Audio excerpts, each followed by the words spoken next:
गढ़गांव, जो ओडिशा राज्य के केओंझर जिले से लगभग 50 किलोमीटर दूर है, एक ऐसा तीर्थ स्थल है जहां मां तारिणी के भक्ति में लीन होकर अनेक श्रद्धालु उनके दर्शन के लिए आते हैं और मां का आशीर्वाद प्राप्त करते हैं। लेकिन दोस्तों, क्या आप इस पावन धरती के इतिहास के बारे में जानते हैं? अगर नहीं, तो चलिए जानते हैं इस मंदिर के इतिहास के बारे में। गाइस, N9 फैक्ट्स में आपका स्वागत है, जहां आपको मिलेंगे कई जगहों के बारे में जानने के लिए। तो चलिए शुरू करते हैं। दोस्तों, मां तारिणी मंदिर एक काफ़ी पुरानी मंदिर है, जहां सालों से भारत के कई जगहों से भक्त यहां मां के दर्शन और आशीर्वाद पाने के लिए आते हैं। यह मंदिर केओंझर के राजा के द्वारा बनाया गया था।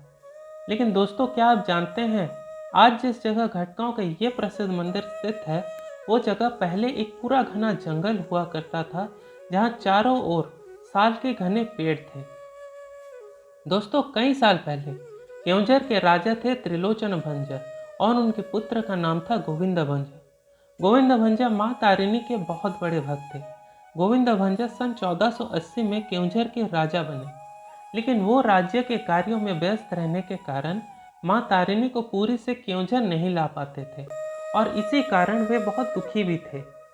कुछ ही दिन बाद पुरी के राजा पुरुषोत्तम देव राजा गोविंद को उनके राज्य किसी कार्य से बुलाए थे।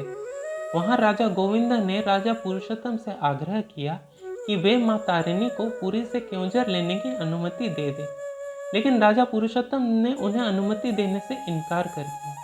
यह सुनकर राजा गोविंद ने मां की आराधना की और उसी दिन रात को मां तारिणी राजा गोविंद की भक्ति से खुश होकर राजा पुरुषोत्तम के सपने में आई और उन्हें कहा कि वे राजा गोविंद को उन्हें अपने साथ केओंझर लेने की अनुमति दे दें।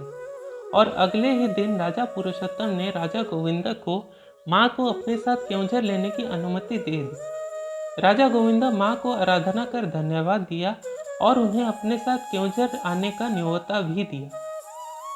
मां भी उनके प्रचंड भक्त से खुश होकर उन्हें कहा कि वे उनके पीछे पीछे घोड़े में आएंगी और राजा उनके जेवर की आवाज़ सुनकर यह जान पाएंगे कि मां उनके साथ आ रही हैं या नहीं। लेकिन मां ने राजा के सामने यात्रा शुरू होने से पहले एक शर्त रखी कि पूरे सफ़र के दौरान राजा कभी भी पलट के पीछे नहीं दिखेंगे कि मां आ रही हैं या नहीं, और अगर उन्होंने यह नहीं किया तो मां उसी समय वहीं पर पत्थर में तब्दील हो जाएंगी। यात्रा शुरू हुआ और राजा आगे आगे और मां उनके पीछे पीछे आ रही थी। बीच सफ़र के दौरान राजा को मां के जेवर की आवाज़ आ रही थी, जिससे उन्हें यह पता लग रहा था कि मां उनके साथ आ रही हैं। लेकिन बीच रास्ते में उन्हें मां के जेवर का आवाज़ आना बंद हो गया। जब राजा गोविंद को मां के जेवर का आवाज़ नहीं आया, तो राजा ने अपने आप को बिना रोके पीछे मुड़ गए, यह देखने के लिए कि मां आ रही हैं या नहीं। और ठीक इसी पल मां अपने शर्त अनुसार पत्थर में तब्दील हो गई।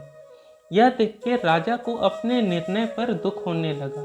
वो सोचे कि उनके कारण मां पत्थर में तब्दील हो गई, परंतु मां ने उन्हें यह बताया कि ये उनकी ही लीला थी।